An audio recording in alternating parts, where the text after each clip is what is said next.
Me llamo Margarita, y a mis 81 años, resido en una pequeña vivienda situada a las afueras del pueblo, una casa humilde con muros marcados por las arrugas del tiempo y los embates del viento.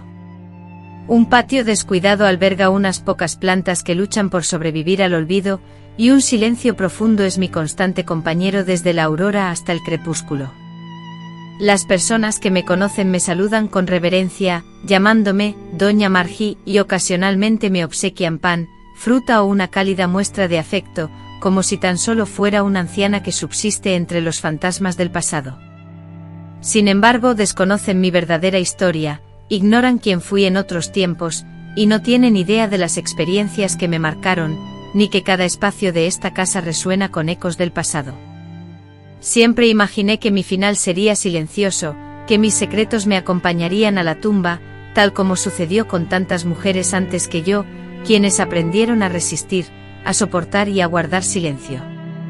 Pero en estos últimos días, quizás por las noches gélidas o por el peso de una larga vida, siento una fuerza interna que me impulsa a hablar, como si mi voz, finalmente, encontrara una fisura para romper el silencio.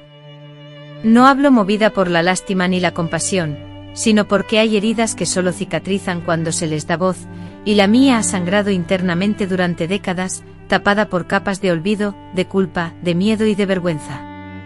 Sin embargo, ahora, cuando ya no temo a nadie, y no espero que alguien venga a rescatarme o a consolarme, siento que finalmente tengo el derecho y quizás la obligación de relatar mi experiencia, no por mí misma, sino por todas las niñas que hoy existen, que crecen en lugares donde nadie las ve, donde las puertas están cerradas, donde los secretos se pudren en su interior, y donde su único refugio es el silencio. Yo fui una de esas niñas, y nadie me salvó. Nadie siquiera me preguntó si estaba bien.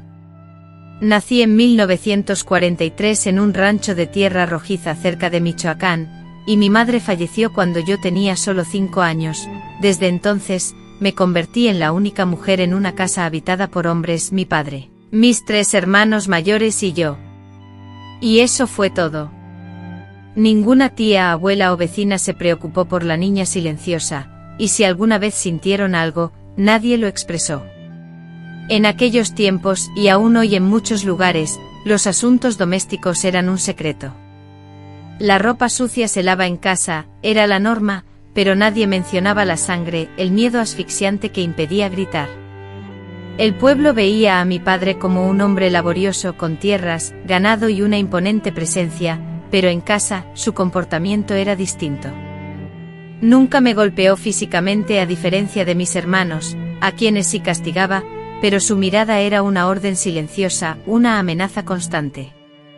Lo más terrible no era el directamente, sino lo que permitió, lo que no detuvo, lo que toleró repetidamente, porque ser la única mujer en esa casa implicaba que yo no era una persona, ni una hija, ni una hermana, sino un objeto al servicio de todos, incluyendo mi cuerpo. A esa edad, yo no comprendía la magnitud de todo esto. La sensación de que algo andaba mal se manifestaba en la noche, cuando uno de mis hermanos se acercaba, jadeando, y se sentaba a mi lado, tocándome de una manera que no era propia de un hermano hacia una niña.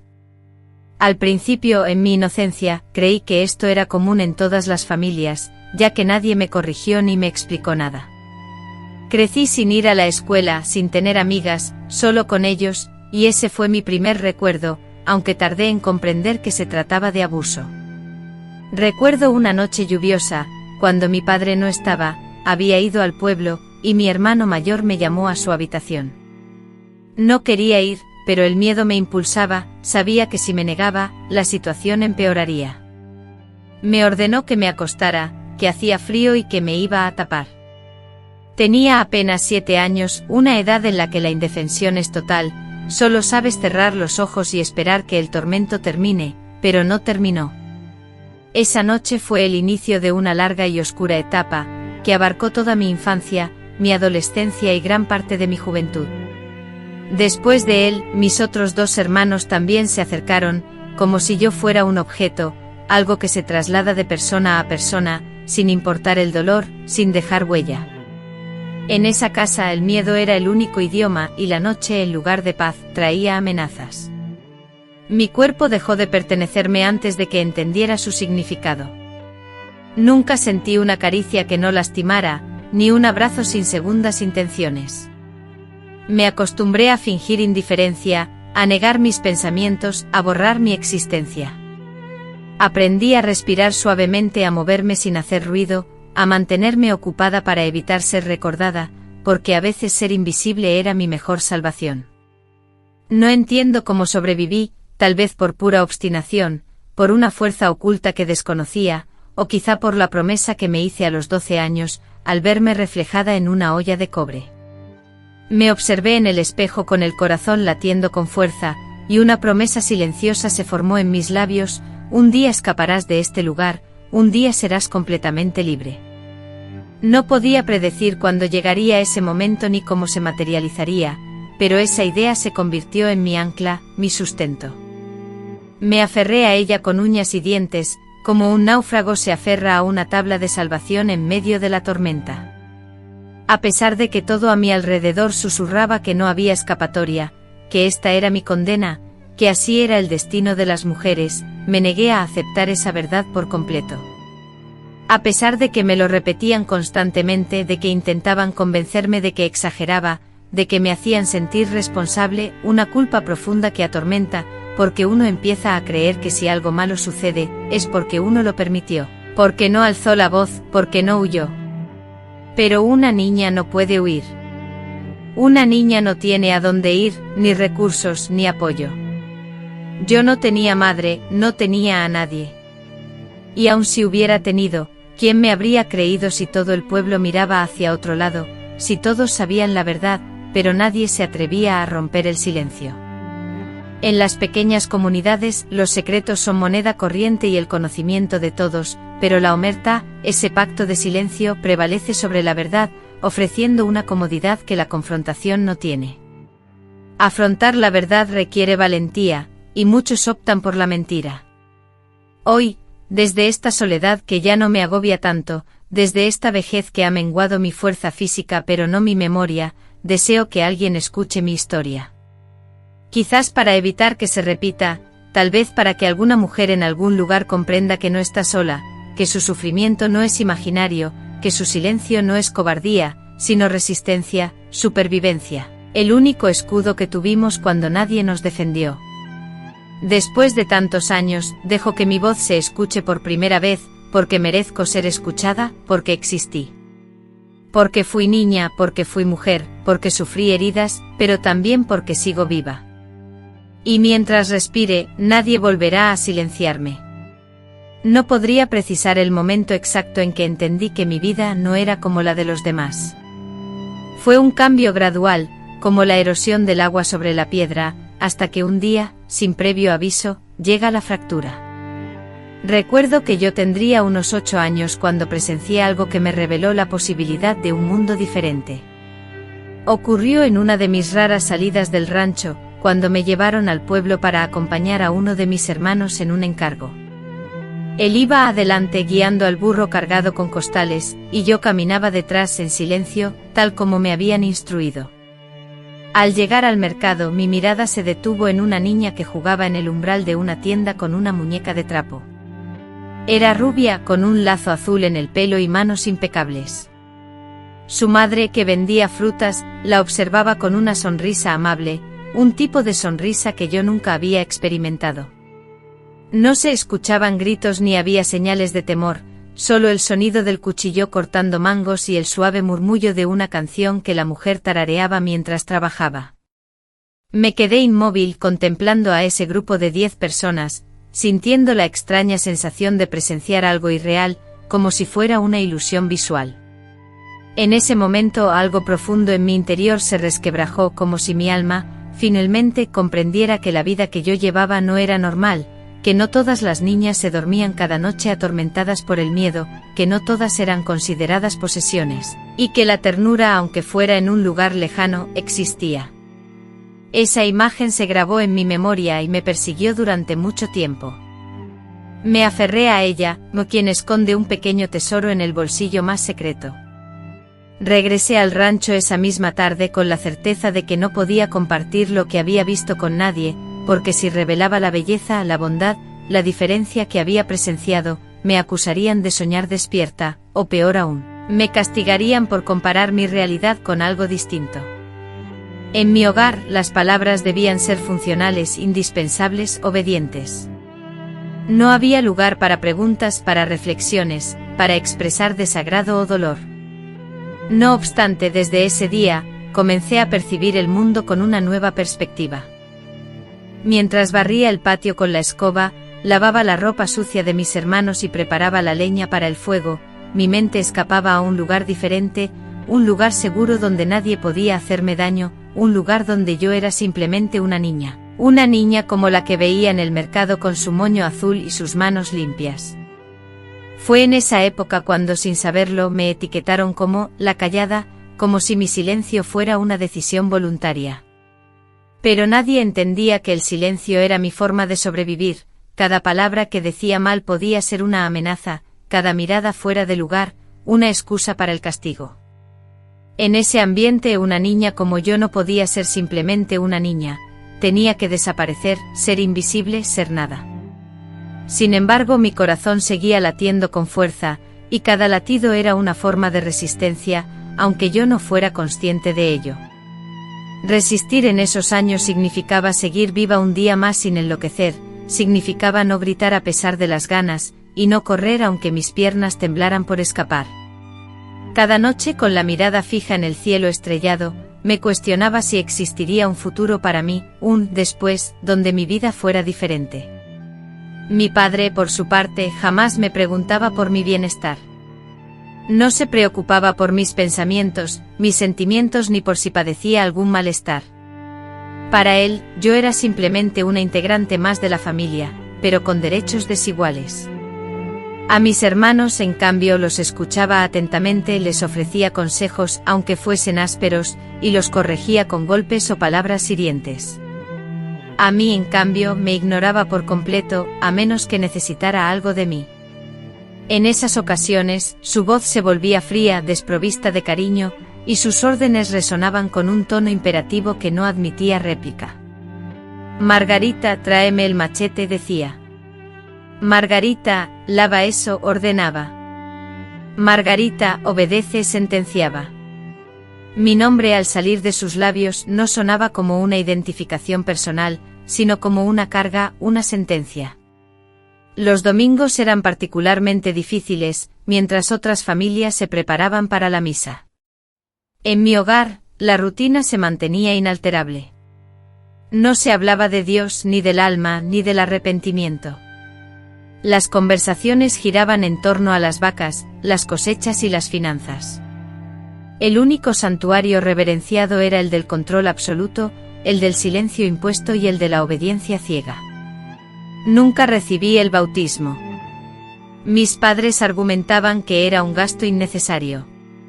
Por eso, cuando por primera vez oí hablar de pecado, no fue en una iglesia ni de un cura, sino de una anciana que vino al rancho a vender telas. La mujer me observó fijamente, preguntó mi edad y, bajando la voz, me advirtió: cuida tu cuerpo, niña, porque es sagrado, aunque ellos no lo sepan. Esas palabras resonaron en mi mente durante muchas noches. Sagrado, no comprendía del todo su significado, pero sentía que implicaba algo valioso, digno de respeto, algo que ellos, los hombres de mi familia, nunca me habían otorgado. Con el tiempo comencé a percatarme de detalles que antes ignoraba, las miradas persistentes de los vecinos, los comentarios susurrados de las mujeres al verme pasar. Una vez escuché a una de ellas decir: pobrecita, tan delgada y ya con esa mirada de mujer maltratada. Pero nadie se dirigía a mí. En el fondo, el pueblo entero prefería evitar involucrarse. Me aferraba a la idea de que mi vida tenía un propósito predeterminado, que mi sufrimiento era inevitable, mi destino. En esa mentira compartida, mi identidad se diluía lentamente. Un día, mientras lavaba ropa en el arroyo, observé la llegada de una señora del pueblo con sus 2 hijas. Eran casi de mi edad, pero vestían ropas limpias y reían sin preocupaciones, jugando y chapoteando en el agua con alegría. Las observé desde la distancia oculta entre las rocas, y sentí una punzada de dolor en el pecho, no de envidia, sino de una profunda tristeza. Me dolía saber que yo también merecía una infancia feliz, que tenía derecho a reír, que no era justo que mi cuerpo fuera propiedad de otros, que nadie me hubiera protegido. Al regresar a casa con las manos entumecidas por el frío y el alma destrozada, me encerré en el pequeño cuarto donde dormía y, por primera vez en mucho tiempo, lloré en silencio, ahogando mis sollozos.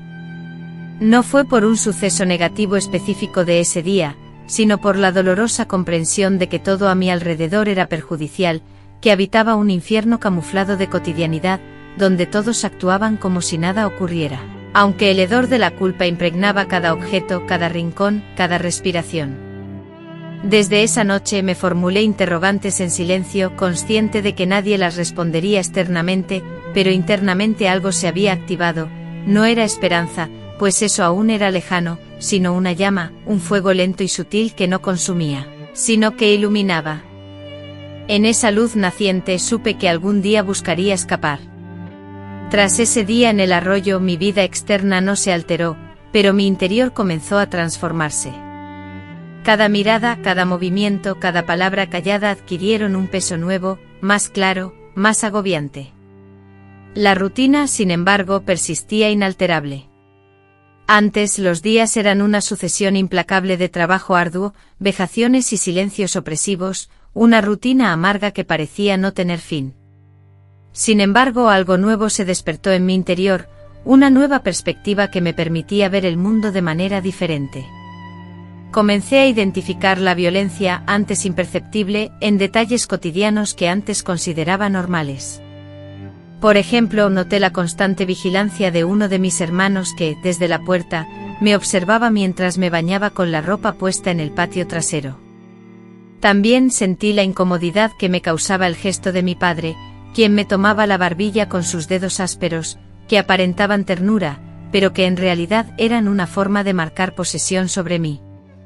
Pero lo que más me perturbaba era el comportamiento de mi hermano mayor, quien aprovechaba la ausencia de mi padre para ejercer su autoridad sobre mí, como si su condición de hombre y mi condición de mujer, sumado a nuestra cercanía en edad con el jefe de la casa, le otorgara el derecho de tratarme a su antojo.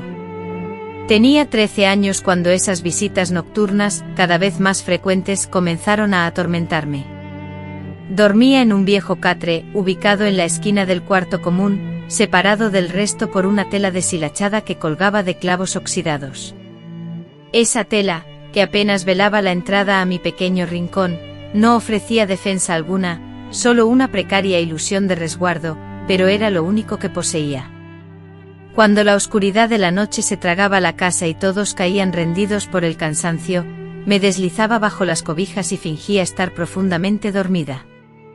Algunas veces mi estratagema funcionaba, otras no.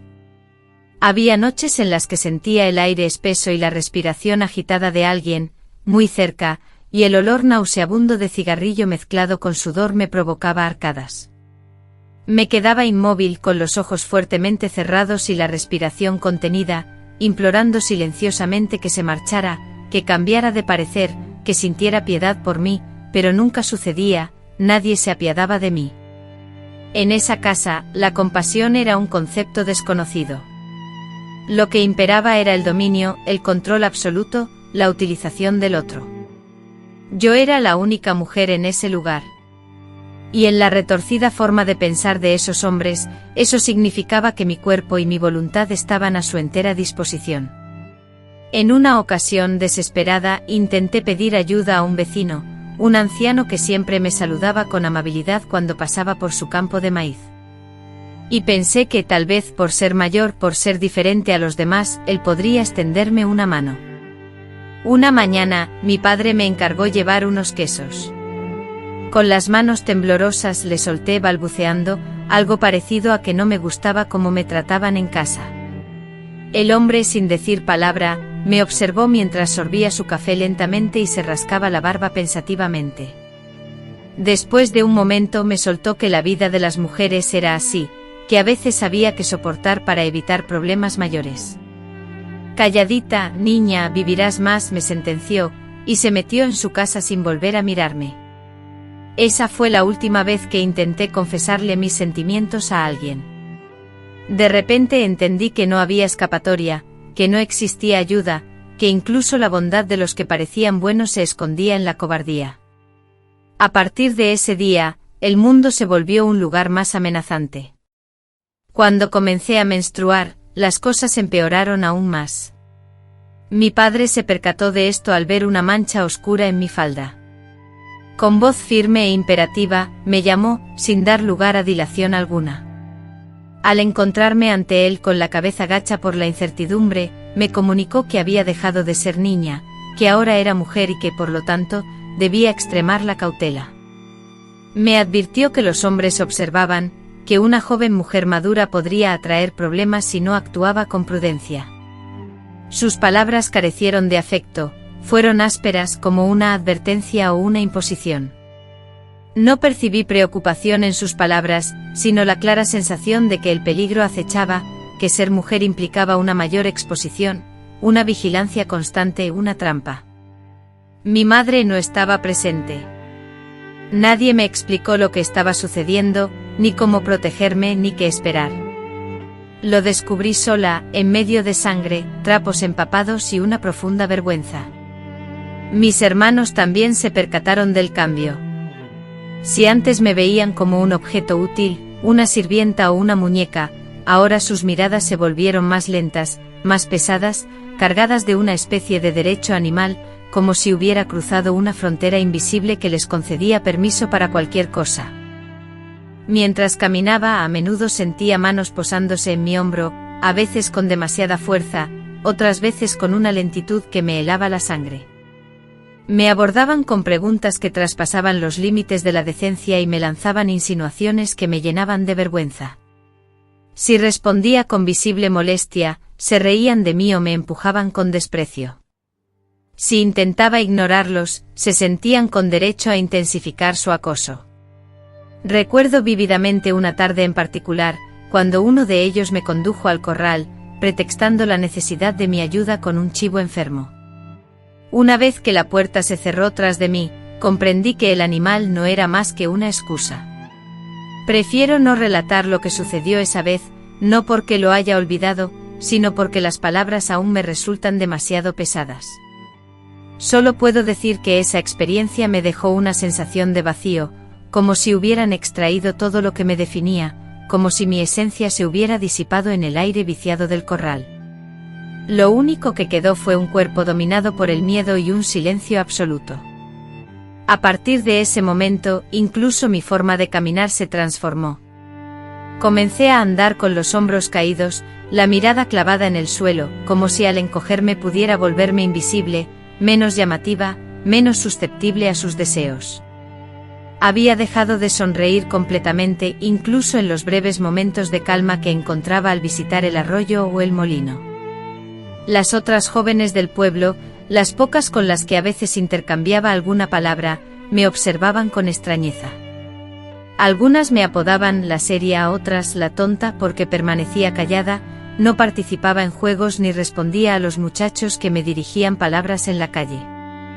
Ninguna de ellas conocía la situación que vivía en mi hogar. O quizás sí lo sabían, pero preferían ignorarlo. En aquel pueblo todos aparentaban. Las mujeres aprendían a cerrar los ojos para no enfrentarse a la realidad aterradora que sufrían otras. Porque si se abría los ojos de verdad, se obligaba a actuar, a tomar una decisión. Y era más sencillo no ver, más fácil creer que cada una obtenía lo que merecía. Empecé a tener sueños inquietantes. En uno de ellos corría sin cesar por un campo interminable, y una sombra gigantesca, sin forma definida pero que sabía que representaba a ellos, me perseguía. Corría y corría, permanecía en el mismo lugar. En otro sueño me encontraba encerrada dentro de un baúl oscuro, completamente a oscuras. Nadie lograba encontrarme, pero tampoco podía salir, y la falta de aire me asfixiaba. Gritaba desesperadamente sin poder parar. Me despertaba empapada en sudor con el corazón latiendo con fuerza en mi pecho como si realmente hubiera estado corriendo por mi vida. Durante el día sentía dolores inexplicables en todo el cuerpo, tenía fiebre y a veces me desmayaba repentinamente. Mi padre, en lugar de preocuparse, decía que era pereza, que necesitaba esforzarme más para hacerme fuerte. Me obligaba a cargar sacos más pesados, a picar leña durante horas, y a caminar kilómetros para traer agua del pozo. Yo obedecía, no porque le creyera sus palabras, sino porque era más fácil que discutir, ya que la única vez que me atreví a quejarme, me dio una bofetada tan fuerte que me hizo sangrar por la nariz durante toda la tarde. Después de eso, decidí no volver a quejarme. Una vez enfermé de verdad, sufrí una fuerte infección, con ardor al orinar, fiebre alta y escalofríos. Mi padre, finalmente preocupado, me llevó con una curandera que vivía en las montañas, una mujer seria, reservada y de pocas palabras. Después de examinarme de manera minuciosa, de la cabeza a los pies, me hizo recostarme sobre un petate. Luego palpó mi abdomen y después, fijó sus ojos en los míos con una expresión que jamás olvidaré. En presencia de mi padre no pronunció palabra alguna, pero en cuanto él se alejó para ir por agua, ella se aproximó y, en un susurro casi inaudible, me preguntó quién fue. Yo no contesté, me quedé mirándola fijamente como si no entendiera su pregunta. Ella suspiró, posó su mano en mi brazo y dijo, sé lo que es, pero tú aún estás viva. No dejes que te arrebaten eso.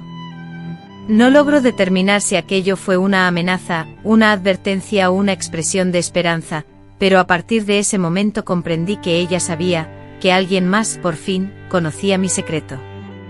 Aunque no me ofreció ayuda, ni me llevó con nadie, ni me sacó de ese lugar, ese instante fue crucial, porque por primera vez sentí que mi dolor era real, que no era producto de mi imaginación, que lo que me sucedía era grave y, por consiguiente, cambió radicalmente mi perspectiva. Durante años viví como si todo lo que me ocurría fuera inevitable, como si mi existencia, desde el primer aliento, estuviera destinada a la servidumbre y a ser un objeto. La rutina me impedía proyectar mis pensamientos más allá de la siguiente salida del sol, de concebir siquiera un universo donde pudiera moverme sin la opresión constante que sentía en la espalda, sin la rigidez en mi cuello que parecía fundida con mis huesos. No obstante, a los 15 años, de manera inesperada y sin buscarlo, sucedió algo que transformó mi perspectiva sobre la vida que hasta entonces había considerado la única posible. Era un día cualquiera, de aquellos en que el calor caía con la pesadez del metal y el aire se volvía denso e inmóvil. Me encontraba en el molino del pueblo aguardando mi turno con el pesado saco de maíz sobre la espalda, cuando noté que una mujer y su hija se habían colocado detrás de mí. La muchacha, que aparentaba tener una edad similar a la mía, poseía una mirada que nunca había visto antes. Sus ojos eran claros, su cabello estaba peinado con esmero, sus brazos estaban libres de magulladuras y esbozaba una sonrisa serena. La madre, con una voz suave y amable, le acariciaba el cabello a la muchacha, preguntándole si tenía hambre o si deseaba descansar a la sombra, y la muchacha, sin mostrar temor alguno, respondía con una naturalidad y libertad que yo consideraba reservada a los sueños. Me quedé observándolas, absorta como quien contempla una escena de otro mundo, una pintura lejana. Fue entonces, en ese instante, cuando algo se removió dentro de mí, no una envidia, sino un dolor puro y directo que me recorrió de pies a cabeza. Por primera vez me cuestioné por qué yo no experimentaba ese afecto, porque nadie se preocupaba por si tenía hambre, sueño o miedo, porque nunca había tenido una madre que me demostrara cariño con un gesto tan simple como acariciarme el cabello. Comprendí con dolor que mi cuerpo había sido para los demás un simple lugar de tránsito, nunca un espacio propio. Esa pregunta persistente no me abandonó. Al regresar al rancho aquella tarde sentí que algo había cambiado en mi interior, como si algo nuevo hubiera nacido en mi pecho. No era valentía aún, pero sí una profunda e insoportable incomodidad con todo aquello que hasta entonces había soportado sin cuestionar. Desde ese momento, todo se volvió dolorosamente claro. Los movimientos de mis hermanos, sus manos al alcanzar algo, sus risas que parecían mofarse de mí, sus palabras que escondían órdenes o burlas, todo me resultaba repugnante. Mi padre, antes una figura distante y seria, Se reveló como un hombre que conocía todos los secretos pero permanecía impasible, un hombre que utilizaba el miedo para dominar a todos, especialmente a mí, a quien trataba como un objeto, desprovista de sentimientos y derechos, una simple herramienta. Y lo más devastador fue comprender que mi silencio, que antes me protegía, ahora era mi sentencia. Callar había sido mi defensa, pero con el tiempo entendí que era también mi perdición, que al no hablar les concedía permiso, que al no expresar mi desacuerdo, ellos asumían mi consentimiento, y eso me destrozó. Me sentía incapaz de hablar, sin saber a quién acudir, pero mi cuerpo por dentro empezó a rebelarse. Sentía un dolor constante en la espalda, en la cabeza, en las piernas, como si estuviera gritando en mi lugar. Experimentaba náuseas persistentes, pesadillas recurrentes cada noche y un agotamiento profundo que persistía a pesar del descanso. Llegué a temer que estuviera al borde de la muerte, que alguna enfermedad letal se hubiese propagado en mi torrente sanguíneo, pero la verdad era diferente. Era mi espíritu el que se sentía exhausto. La revelación llegó una mañana, cuando al levantarme y contemplar mi reflejo en el espejo, vi mis ojos hinchados y enrojecidos, mi rostro pálido y demacrado, y mis labios agrietados. Por un instante fugaz me sentí extraña, como si no reconociera a esa joven que me devolvía la mirada. Ese instante de extrañeza me aterrorizó porque la falta de reconocimiento de uno mismo es una señal de inminente desaparición, y por primera vez, no deseaba desaparecer. Anhelaba vivir, aunque ignoraba el cómo y el dónde, pero sentía con certeza el deseo de seguir adelante. Fue en ese momento que comenzó a germinar en mi mente una posibilidad. No era un plan estructurado, sino más bien una esperanza informe, un tenue susurro, un impulso ineludible. Me preguntaba si debía emprender el viaje caminando hacia el pueblo, la posibilidad de encontrar a alguien que me escuchara, la opción de subirme a un camión que me llevara, la idea de cruzar los cerros. No tenía dinero ni documentos que me identificaran, ni a nadie que me tendiera una mano. Sin embargo, sentía ese anhelo, ese deseo profundo de no permanecer allí, languideciendo en una vida sin sentido. Observaba con detenimiento a las mujeres del pueblo, fijándome en sus vestimentas, en su forma de expresarse, en sus gestos. Me cuestionaba cómo habían logrado escapar, si es que alguna vez lo habían hecho. Comprendí que muchas de ellas tampoco eran completamente libres, notaba las cicatrices en sus brazos, la mirada sin brillo, los silencios pesados. A pesar de ello había una diferencia notable, ellas se movían por las calles, asistían a misa, iban al mercado, formando parte de una comunidad. Yo, en cambio, era la hembra del rancho, la invisible, la que carecía de una identidad propia. Un día, durante una de mis visitas al molino, escuché a dos mujeres conversar sobre una familia que necesitaba ayuda para cuidar a una anciana enferma. Era gente de otra región, es cierto, pero ofrecían un salario modesto y proporcionaban comida. Con el corazón latiendo con fuerza en el pecho, me quedé inmóvil, escuchando atentamente. La desconfianza me mordía por dentro, pero una fuerza inexplicable me impulsaba hacia adelante. Con pasos vacilantes, la voz rota por la emoción y el miedo, me acerqué y pregunté si aún necesitaban ayuda. Sus miradas frías y evaluadoras recorrieron mi cuerpo de arriba a abajo, como si estuvieran decidiendo si era apta para tareas físicas, como cargar cubetas pesadas o tender camas. Me respondieron que iban a preguntar, y en ese momento la conversación terminó. Sin embargo, ese día, al regresar a casa, llevé conmigo una semilla, una esperanza diminuta que se convirtió en mi secreto, en mi pequeño faro que me guiaba cada noche.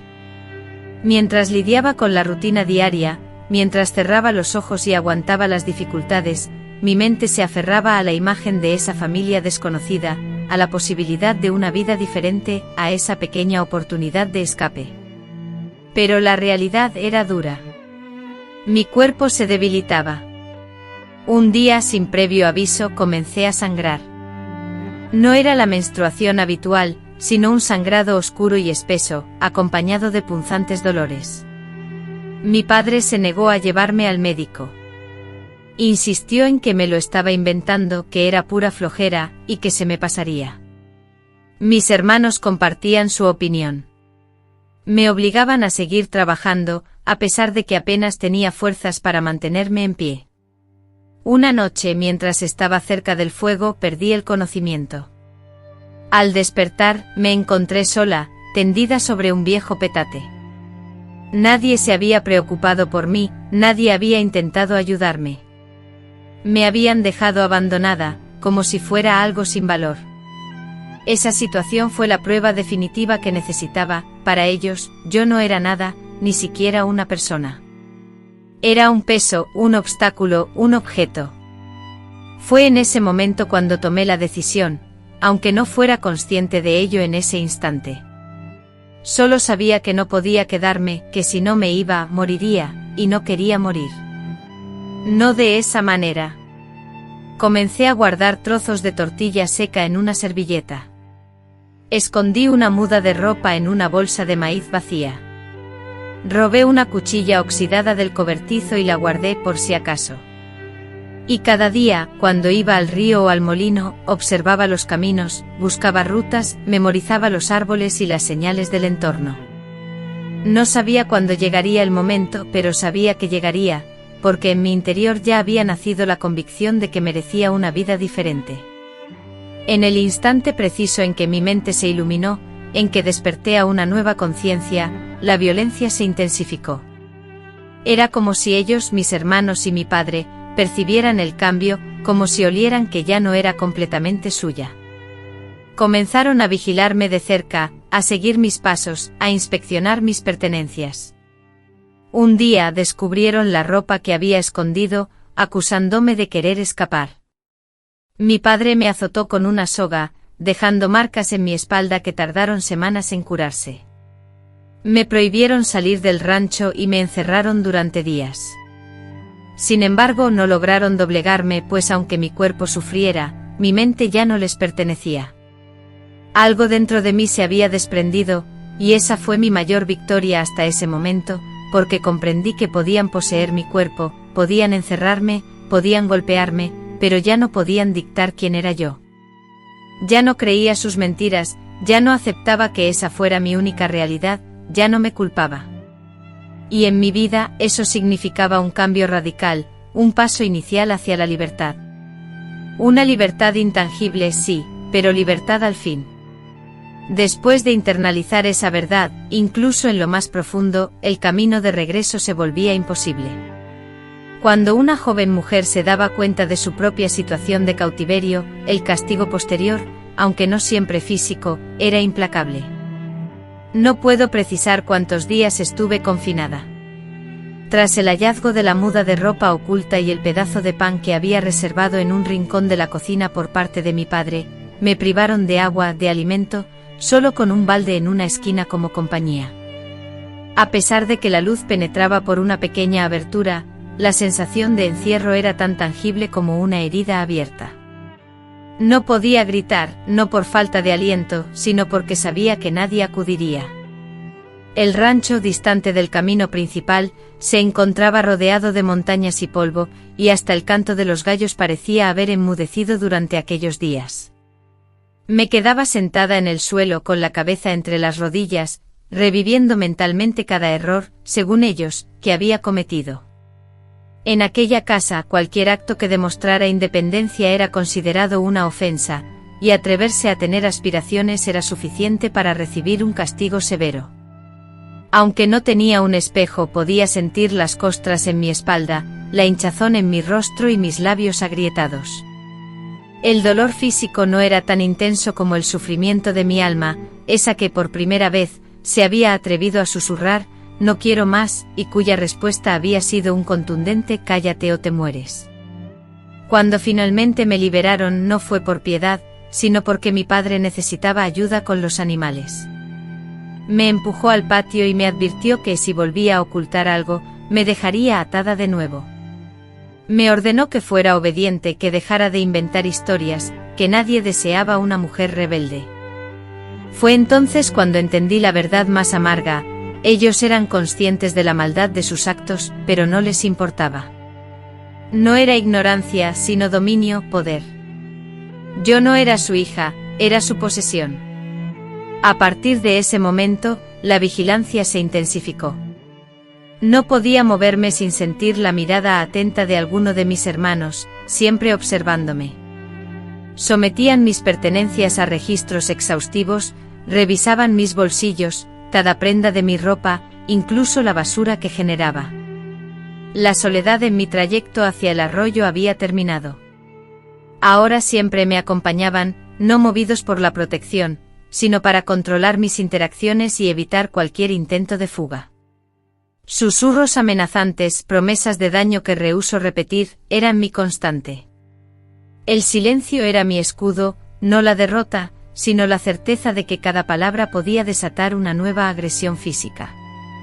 Regresé a la sombra, pero no a la misma, ahora era una sombra que planeaba en la oscuridad, esperando el momento oportuno para atacar, para escapar, para desquitarme. Una tarde, mientras recolectaba leña en las cercanías del cerro, mi hermano se acercó con una sonrisa retorcida, declarando mi belleza, mi transición de la niñez, y exigiendo mi gratitud por su afecto.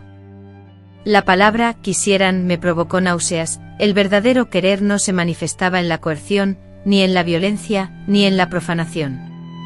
Ante su mirada, la repulsión que sentía fue ineludible y como consecuencia fui golpeada, pero evitando el rostro para disimular las marcas. Con furia descargó golpes violentos contra mis costillas y mi abdomen, mientras me insultaba, llamándome malagradecida y vulgar. Me abandonó en el suelo y con dificultad, arrastrándome con el poco aliento que me quedaba, logré llegar a casa. Allí fingí una caída con un tronco, una excusa barata para justificar mi estado. Nadie notó la falsedad, nadie se preocupó por mí, nadie me ofreció su ayuda. Para ellos, yo era solo una carga que no podían quitarse de encima, útil aún para sus propósitos. En medio de ese infierno, la idea del suicidio comenzó a acecharme como un depredador. Pensaba que si no podía escapar, al menos podía poner fin a ese tormento.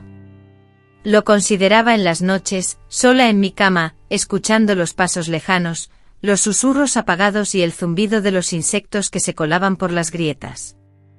Pero algo me lo impedía. Algo pequeño, vulnerable, pero obstinado. No era miedo, sino una voz interna que me susurraba que si moría, ellos habrían ganado, que si me rendía, quedarían impunes. Debía sobrevivir, aunque no supiera para qué ni para quién, solo por rabia, por orgullo, por la necesidad de no darles la victoria. Pensaba en aquellas otras niñas que, como yo, sufrían en silencio y que, tal vez algún día, podrían escuchar mi historia, porque en medio de ese infierno, ya había tomado la firme decisión de que si lograba sobrevivir, hablaría, lo contaría todo sin tapujos, lo gritaría al mundo. Y esa determinación, ese fuego interno, creció aún más cuando descubrí que estaba embarazada. Lo supe por las náuseas matutinas, el agotamiento constante y la ausencia de mi periodo menstrual. Era algo que intuía, pero que me negaba a aceptar. Porque si estaba embarazada, no era un milagro, sino una consecuencia directa, una marca imborrable, la prueba palpable de todo el horror que había vivido. La incertidumbre sobre la paternidad me atormentaba, de quién era esa criatura, de alguno de mis hermanos, o quizás de mi propio padre, esa duda me desgarraba por dentro. No podía hablar con nadie, no podía pedir ayuda, así que continué mi vida como si nada, ocultando cuidadosamente mi vientre que, aunque aún pequeño, empezaba a hincharse. Me aterraba la idea de que si esa criatura nacía, no podría protegerla, sería otro ser condenado, otra víctima, otro cuerpo vulnerable en las manos equivocadas. Un día, mientras lavaba ropa, perdí el conocimiento y me desmayé. Desperté tendida en el suelo, y la sombra de mi padre se cernía sobre mí, sus ojos clavados en los míos. Me propinó una patada para obligarme a incorporarme. Me increpó ordenándome que dejara de fingir, que abandonara mis supuestas tonterías. Sin embargo, en la profundidad de su mirada, leí algo más que furia. Percibí sospecha, un velado temor, porque si mi estado era cierto, significaba la ruptura de un pacto, la amenaza de que un secreto familiar, celosamente guardado, fuera descubierto. En lugar de ofrecerme ayuda, me encerró nuevamente, esta vez asegurando la puerta con llave. Permanecí 2 días sin probar alimento. Creí que la muerte me visitaría, pero no fue así. Lo que vino después fue mucho peor. Perdí al bebé que gestaba. No revelaré detalles sobre las circunstancias ni el momento preciso. Solo diré que una madrugada, un dolor agudo me atravesó, seguido de una hemorragia profusa. Supe entonces que se había ido, que algo vital dentro de mí se había desprendido para siempre. No derramé lágrimas, la emoción se había extinguido, me sentía hueca. Simplemente limpié como pude, recogí lo que quedó, lo enterré en el jardín trasero, aprovechando la oscuridad de la noche y la ausencia de miradas indiscretas, y continué mi vida como si nada hubiese ocurrido. No obstante, algo en mí se transformó. El miedo había desaparecido. Ya no me preocupaba lo que me pudieran hacer. Me habían arrebatado tanto que ya no tenían nada más que quitarme. En la soledad de ese vacío, sentí una libertad inusual e inesperada. Comencé a planificar con renovado esmero, estudiando meticulosamente horarios, trazando rutas y sopesando posibilidades, aguardando el instante propicio. Y ese momento que tanto anhelaba, se presentó cuando menos lo imaginaba, en la bulliciosa feria del pueblo. Mi padre, necesitando ayuda para cargar las compras, me obligó a acompañarlo. A regañadientes me impartió instrucciones claras y concisas: prohibido hablar con nadie, prohibido mirar a nadie, limitándome a seguirlo como una sombra. Obedecí cabizbaja pero con los ojos alerta. En el mercado divisé a una mujer familiar, aquella que había mencionado la oferta de trabajo con ancianos. Ella también me reconoció, se acercó y me preguntó si aún estaba interesada. Afirmé con un rotundo sí. Me citó esa misma noche cerca de la capilla. Con el corazón latiendo con fuerza, cumplí su petición. Esa noche abandoné el rancho furtivamente por la puerta trasera, vestida con lo puesto, y me adentré descalza en el monte sorteando ramas, espinas e insectos. Con cada crujido, cada susurro, sentía el pánico de ser descubierta, de que mis perseguidores estuvieran cerca, de la inminente amenaza de muerte. A pesar del terror, continué mi huida y con las primeras luces del alba, alcancé el pueblo. Allí, esperándome, estaba una mujer. Me condujo a su hogar, me ofreció un vaso de agua fresca y un plato de comida humeante. Después me envolvió en una cálida colcha.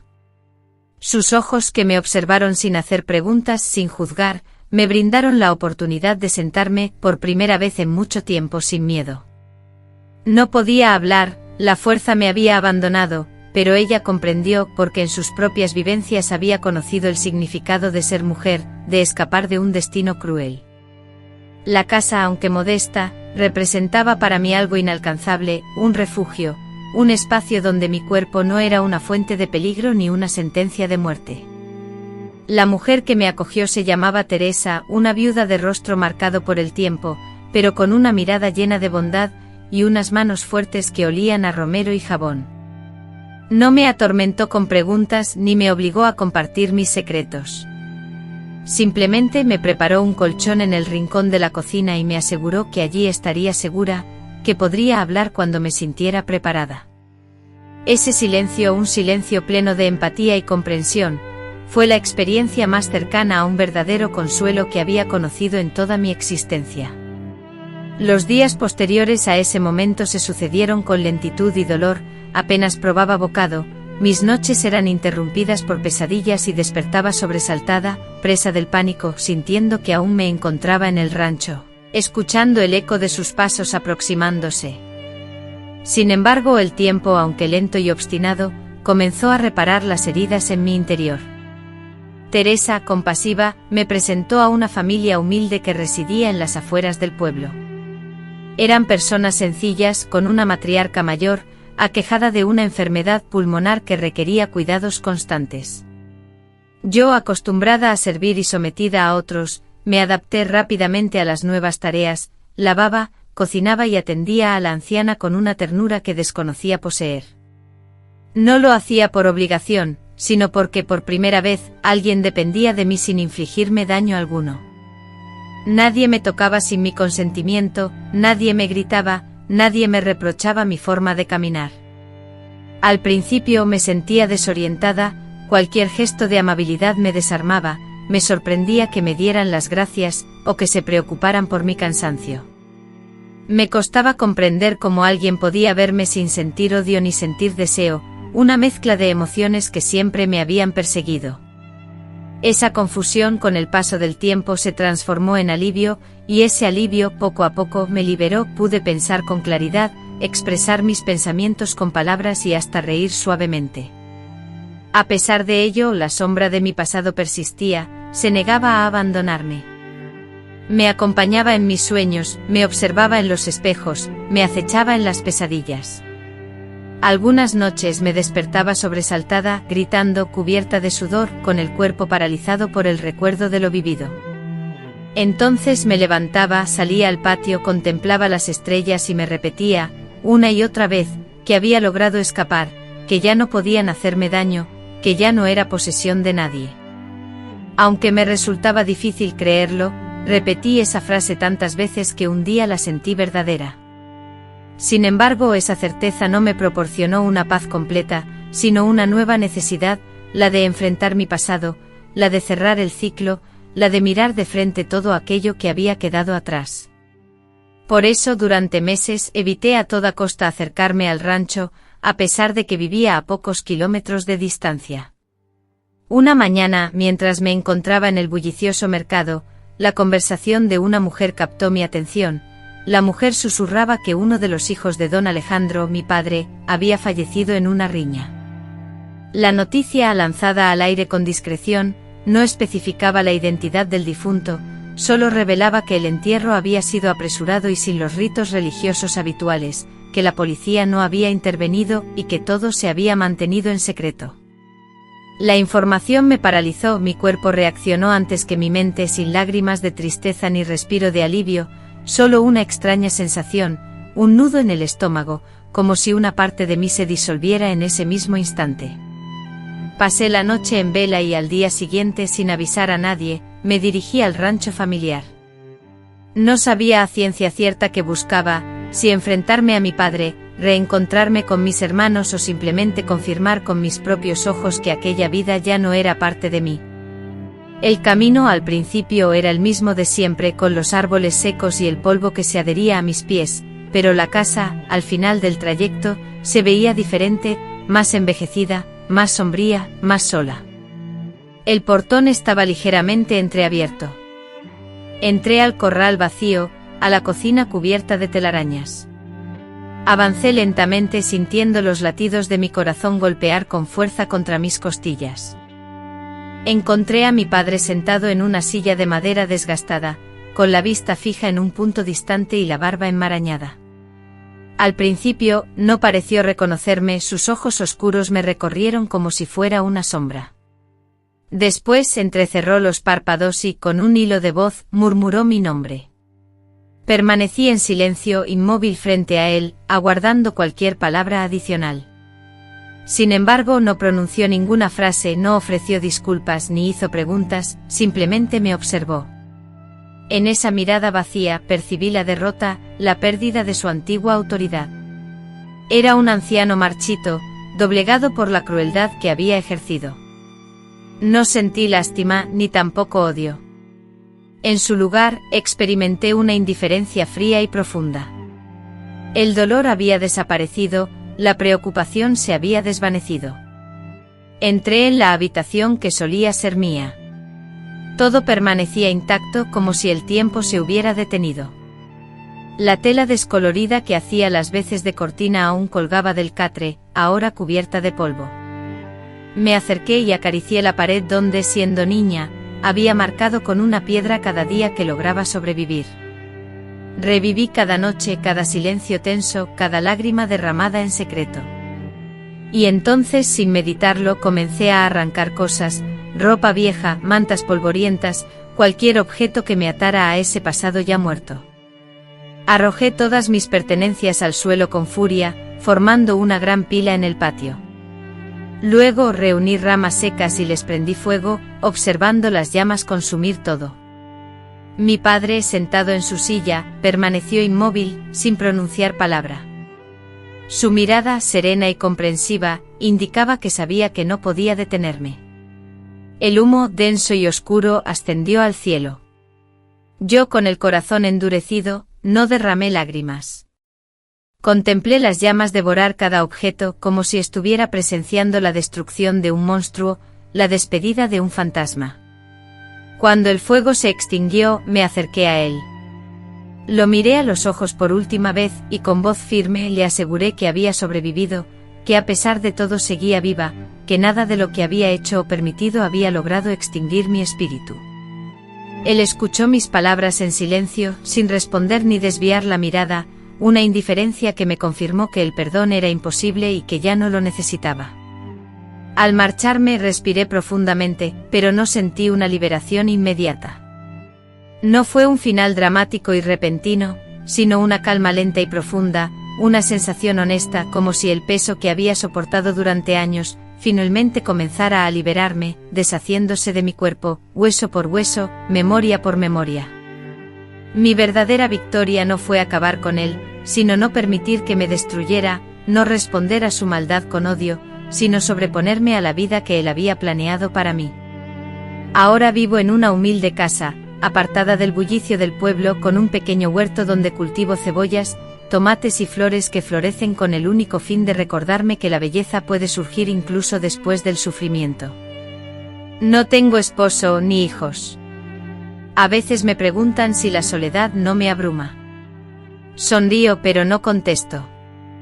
¿Cómo explicar que tras años de soportar gritos, agresiones, silencios forzados y miradas que me herían profundamente, esta soledad es mi refugio, mi paraíso, porque aquí nadie me toca sin mi consentimiento, nadie me impone qué vestir, qué pensar, cuándo callar? Aquí, en este rincón donde el viento me saluda cada mañana y los pájaros se acercan a beber del agua que les ofrezco, soy libre. Y esa palabra, que tantos pronuncian sin pensar, para mí encierra el significado de la vida. A menudo me siento en la mecedora y dejo que los rayos del sol acaricien mi rostro. Cierro mis párpados y evoco cada etapa de mi existencia, mis experiencias pasadas, los desafíos que enfrenté, las cosas que perdí y aquellas que logré proteger.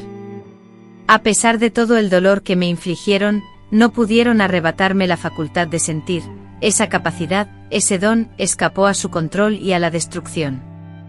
Siento una profunda tristeza al recordar a la niña que fui, aquella que nunca conoció el consuelo de un abrazo, que pasó tantas noches abrazada a sus temores. Sin embargo, también experimento un inmenso orgullo. Esa niña, la que fui, creció, no se rompió por completo y, en lo más recóndito de su ser, halló una voz que le susurró: mereces vivir. Y le creyó, desafiando todas las expectativas. He aprendido a coexistir con mis cicatrices. Algunas son visibles, otras permanecen ocultas. Se manifiestan en la manera en que elijo mi vestimenta, en cómo protejo mis brazos ante la presencia de otros, en la dificultad para conciliar el sueño y en mi reacción ante un tono de voz elevado. Aunque no desaparecen, ya no me someten. Ya no son cadenas, sino marcas grabadas en mi piel y mi alma. Cada una de ellas me recuerda que sobreviví. A pesar de que podría haber corrido la misma suerte que muchas otras, terminando sepultada en las montañas, desaparecida por completo, mi vida continúa. Estoy viva, y mi historia es relevante porque representa la realidad de muchas mujeres. Desde entonces he perdido el contacto con mis hermanos. Escuché en el mercado que uno ha fallecido. De los demás me contaron que uno se marchó hacia el norte y otro tuvo problemas con la justicia. No me interesa saber nada de ellos. No deseo saber si han cambiado, si se arrepienten, si rezan, porque para mí el perdón no es algo que se ofrezca gratuitamente. El perdón no se exige.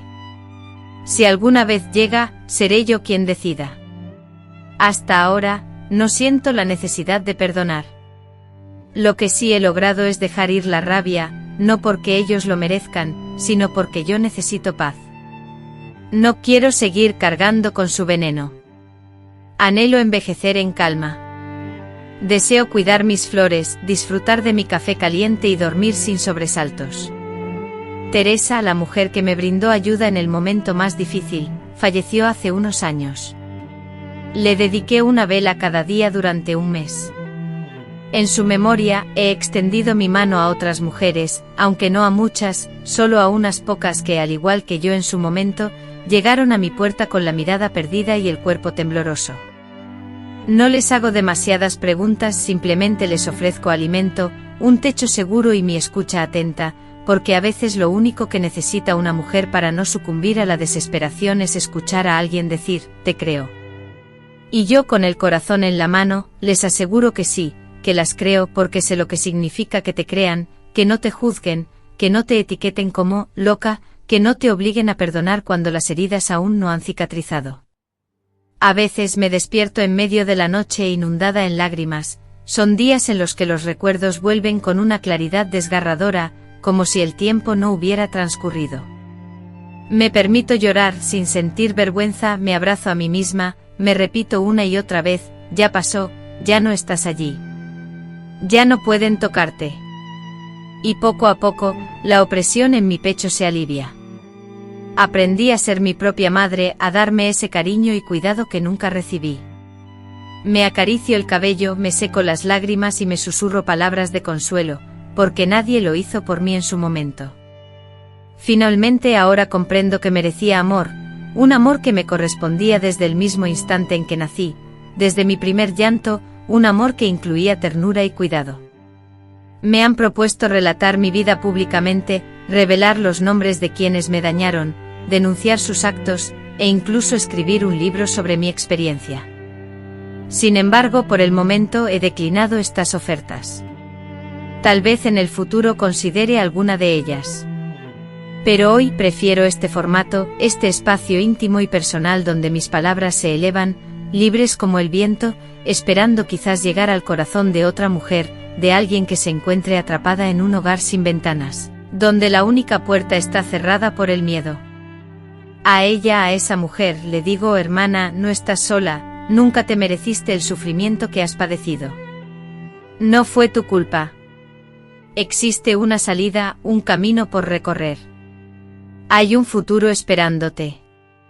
Aunque ahora te parezca oscuro, aunque la esperanza se desvanezca, hay una vía de escape. Hoy soy una anciana con las manos marcadas por el tiempo, la espalda encorvada y el cabello blanco. Pero en mi interior, sigue viviendo aquella niña que nunca dejó de soñar, y esa niña, por fin, duerme tranquila.